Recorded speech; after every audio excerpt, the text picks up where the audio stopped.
ሰላም ጤና ይስጥልን ወደ ሸገር ታይምስ ቤተሰቦች እንደምን አላችሁ? የሰዓቱ ዜናችን ነው ተጀመረ። አቤት ጉዳዮችን አስቀድመን እናስተዋውቃችሁ። ከ3.5 ቢሊዮን ብር በላይ ያባከነ የሚኒስቴር መስሪያ ቤቱ አስደንጋጭ የኦዲት ሪፖርት ይፋ ሆኗል። 125 ሚሊዮን ብር ብቻ ለቅንጦት መኪና መውጣቱ ይፋ ሆኗል። እንመለከተዋለን። በትግራይ ክልል እየተካሄደ ስለሚገኘው አፈሳና ወታደራዊ ምርመራ አዲስ ነገር ተሰምቷል። የዜናችን ትኩረት ነው። በወልቃይት ሰሞኑን በተካሄደ የሐምሌ 5 ዝክረ ሰማዕታት መታሰቢያ በዓል ላይ ትጥቃችን ፈጽመው የማይፈታን የሚል ስምምነት ተደርጎበታል። እንመለስበታለን። በሳውዲ አረቢያ ጭንቅ ውስጥ የሚገኝ ኢትዮጵያንን የማዳን ተልዕኮ የኢትዮጵያ መንግስት እየተነጋገርኩበት ነው ብሏል። በኢትዮጵያና በሳውዲ አረቢያ መንግስት መካከል የተጀመረው ድርድር ምን ላይ ደርሷል? እንመለከተዋለን። ሌሎችም ወቅታዊ ጉዳዮች የዜናችን ትኩረት ናቸው። እንደተለመደው እያደመጣችሁን አብራችሁን ቆዩ። ወደ ዝርዝር ጉዳዮቻችን እናምራ።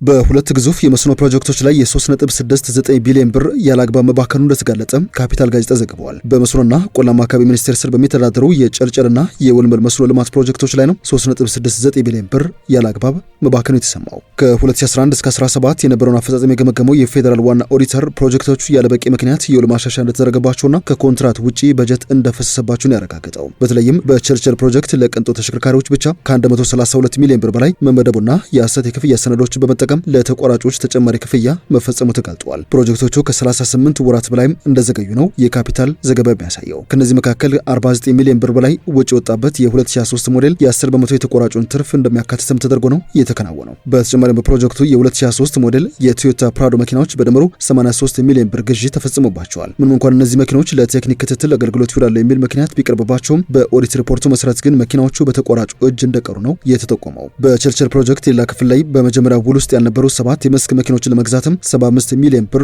ወጪ ስለመደረጉ ዘገባው አትቷል። በባሌ ዞን በራይቱና ጊኒር ወረዳዎች መካከል የሚገኘው የቸርቸል ግድብ ፕሮጀክት ከ9000 በላይ አርሶ አደሮችን ለመደገፍ ታቅዶ እንደተጀመረ ዘገባው አትቷል። ከመከላከያ ኮንስትራክሽን ኢንተርፕራይዝ ጋር የነበረው ውል በ2014-15 ከተቋረጠ በኋላ ፕሮጀክቱ ለዓለማየሁ ከተማ ተቆራጭ ተሰጥቷል ያለው ዘገባው እስከ ሰኔ 2017 ድረስ ለሁለቱ ፕሮጀክቶች ከ2.38 ቢሊዮን ብርና ለአማካሪ አገልግሎት ደግሞ 114 ሚሊዮን ብር ወጪ መደረጉን አክሏል። በተመሳሳይ በዴሎመናና ባህሬና ቡሉ ወረዳዎች የሚገኘው የወልመል ወንዝ ማስቀየሻ ፕሮጀክት 12040 ሄክታር መሬትን በመስኖ ለማልማት ያቀደ ነበር። ፕሮጀክቱ በ2010 ዓ.ም ለዓለማየሁ ከተማ ተቆራጭና ለኦሮሚያ ግንባታ ኮርፖሬሽን በድምሩ 2.9 ቢሊዮን ብር ውል ተሰጥቶበት ነበር። ሆኖም ባልተጠበቁ የዲዛይን ችግሮች ምክንያት በሚል የፕሮጀክቱ በጀት ከፍተኛ ጭማሪ ተደርጎበታል ብሏል። የፌዴራል ዋና ኦዲተር ለዚህ ሁሉ የገንዘብ ብክነት የተቋሚ ውድቀትን ምክንያት ያደረገ ሲሆን ሚኒስቴሩ ዘመናዊ መስኖ ፖሊሲ፣ ሁሉን አቀፍ ስትራቴጂና ደረጃውን የጠበቀ የጥራት ቁጥጥር መመሪያ ሳይኖረው ከፍተኛ ውጪ የሚጠይቁና እጅግ ውስብስብ የሆኑ የመስኖ ፕሮጀክቶችን እያከናወነ ይገኛል ሲልም ነው ያስጠነቀቀው። ኦዲተሩ በተጨማሪም ለሁለቱም ፕሮጀክቶች የተዘጋጁ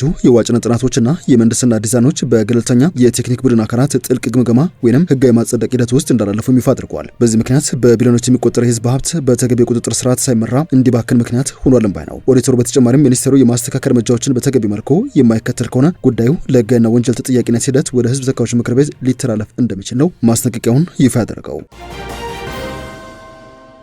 የሰዓቱ ዜናችን እንደቀጠለ ይገኛል። መንግስት የመካከለኛው ምስራቅ ጦርነት በኢትዮጵያ የዋጋ ንረትን አባብሷል ሲል አምነዋል። በተለይም የነዳጅ አቅርቦት መስተጓጎልና የዋጋ ጭማሪ በኢትዮጵያ የዋጋ ንረት እንዲባባስ ምክንያት ሆኗል ብለዋል። የኢትዮጵያ ብሔራዊ ባንክ የገንዘብ ፖሊሲ ኮሚቴ በሰባተኛ ስብሰባ የዋጋ ግሽበትን በተመለከተ ያነሳቸው ነጥቦች መካከል አንዱ በኢትዮጵያ የተፈጠረው ዓመታዊ የዋጋ ግሽበት ነው። ከመንግስት ሪፎርም በፊት ከነበረው አንጻር በግልጽ ሁኔታ እየቀነሰ በመምጣት በታህሳስ ወር 2018 ነጠላ አሃዝ አስመዝግቦ እንደነበረ የዓመታዊውን የዋጋ ግሽበት ሪፖርት ይፋ አድርገዋል። ይሁን እንጂ ከመካከለኛው ምስራቅ ጦርነት ጋር ተያዘ በተፈጠረው የነዳጅ አቅርቦት መስተጓጎል ምክንያት አጠቃላይ ዋጋ ንረት ከሚያዝያ 2018 ጀምሮ እንደገና ወደ 2 አሃዝ ተመልሷል ባይ ነው። በኮሚቴው ግምገማ መሰረት የመካከለኛው ምስራቅ ጦርነት ከመከሰቱ በፊት ለታየው የዋጋ ግሽበት መቀነስ ብሔራዊ ባንክ ተግባራዊ እያደረገ ያለው ጥብቅ የገንዘብ ፖሊሲ፣ ጥንቃቄ የተሞላበት የበጀት ፖሊሲ ስርዓት እንደዚሁም ምርትና ምርታማነትን ለማሻሻል የተወሰዱ እርምጃዎችም አስተዋጽኦ አድርገዋል። በጥቅሉ የዋጋ ግሽበት በግንቦት ወር 2018 13.4 በመቶ ደርሶ የነበረ ሲሆን ይህም በሚያዝያ ወር 2018 ከተመዘገበው 11.7 በመቶና በታህሳስ ከነበረው 9.7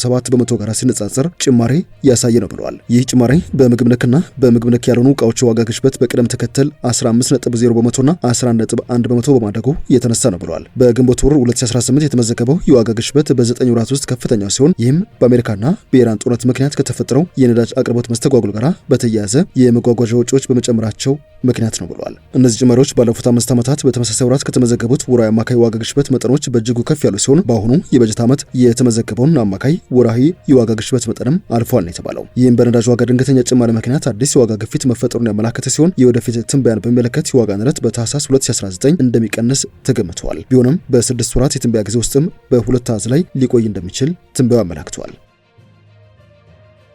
ወደ ዜናችን ሌላኛው ክፍል እናምራ።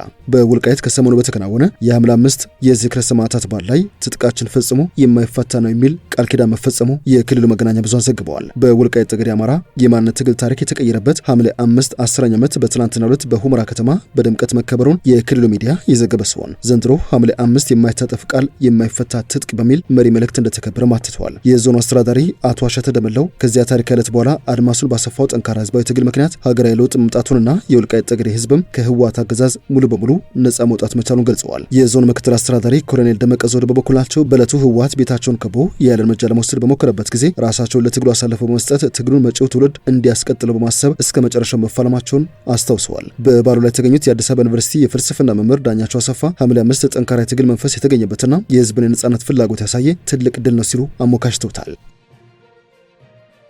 የኢትዮጵያ ሰብአዊ መብቶች ጉባኤ በትግራይ ክልል የታወጀው የግዳጅ ውትድርና በአስቸኳይ እንዲቆም ጠይቋል። ኢሰመጉ በ2015 የተደረሰው የፕሪቶሪያ ሰላም ስምምነት ተከትሎ በክልሉ አንጻራዊ ሰላም ቢሰፍንም በቅርቡ ስምምነቱን የሚጥሱ እንቅስቃሴዎች እየታዩ ይገኛሉ ሲል ነው በሪፖርቱ የጠቆመው። በቅርቡ የህወሓት ምክር ቤት ያጸደቀው አነጋጋሪ አዋጅ የሞት ቅጣት እንደተካተተበት አስታውሶ አዋጁ ከመጽደቁ በፊትና በኋላ ወጣቶች በግዳጅ ወደ ማሰልጠኛ ካምፖች የተጋዙ ነው ብለዋል። ከ18 ዓመት በታች ያሉ ህጻናትና ታዳጊዎችን በግዳጅ ምልመላ ውስጥ መካተታቸውን፣ ይህ ሁኔታ በነዋሪዎች ላይ ከፍተኛ የጦርነት ስጋት መፍጠሩን፣ በርካታ የትግራይ ክልል ነዋሪዎችም ቀያቸውን ጥሎ ለመሰደድ መገደዳቸውንም ኢሰመጉ በሪፖርቱ አካተዋል። በክልሉ መተግበር የጀመረው አዋጅ የኢትዮጵያን ህገ መንግስትና ዓለም አቀፍ የሰብአዊ መብቶች ስምምነቶችንም የሚጥስ ነው ሲል ነው ያሰፈረው። ይህ የፖለቲካ ውጥረት ወደ ግጭት እንዳያመራ ያስጠነቀቀው ጉባኤው የፕሪቶሪያን ስምምነት የሚጥሱ ድርጊቶች እንዲቆሙ አሳስቦ የክልሉ የፖለቲካ ኃይሎችም ልዩነታቸውን በሰላም መንገድ እንዲፈቱ ነው የመከረው።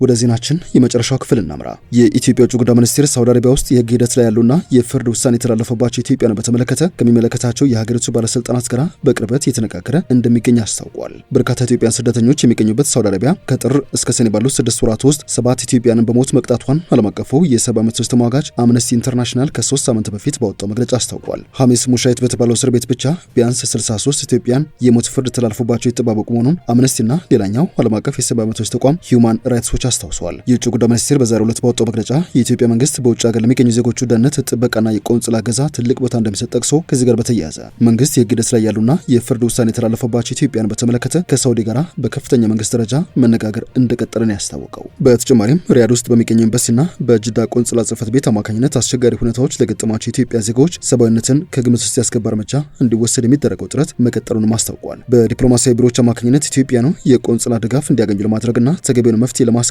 ከሚመለከታቸው የሳውዲ ባለስልጣናት ጋር መደበኛ ግንኙነትና ገንቢ ውይይት የተካሄደ ይገኛልም ሲል ጠቅሷል። ሚኒስቴር መስሪያ ቤቱ እንደሚገልጸው ጥረቶች ሳውዲ ውስጥ ፍርድ የተላለፈባቸው በአጠቃላይ 1971 ኢትዮጵያን ንጉሳዊ ምህረት እንዲያገኙ አስችለዋል። እነዚህን ኢትዮጵያን ወደ ሀገራቸው የመለስ ተግባርም መጀመሩን በመግለጫው አንስተዋል።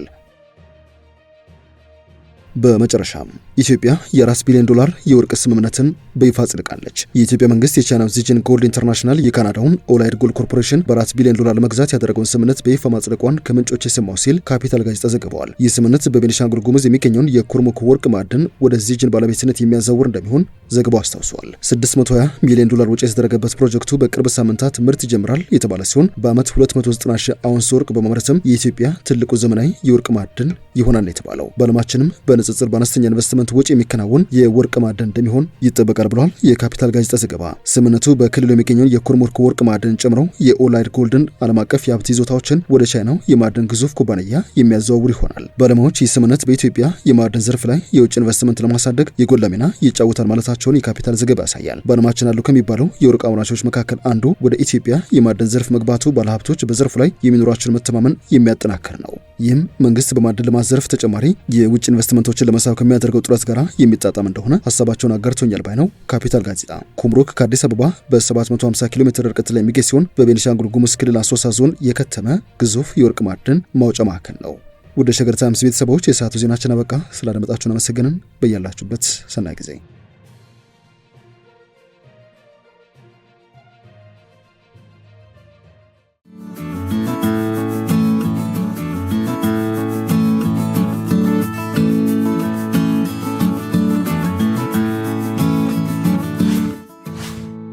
ሸገር ታይምስ ሚዲያን ሰብስክራይብ በማድረግና ደወሉን በመጫን ይከተሉን።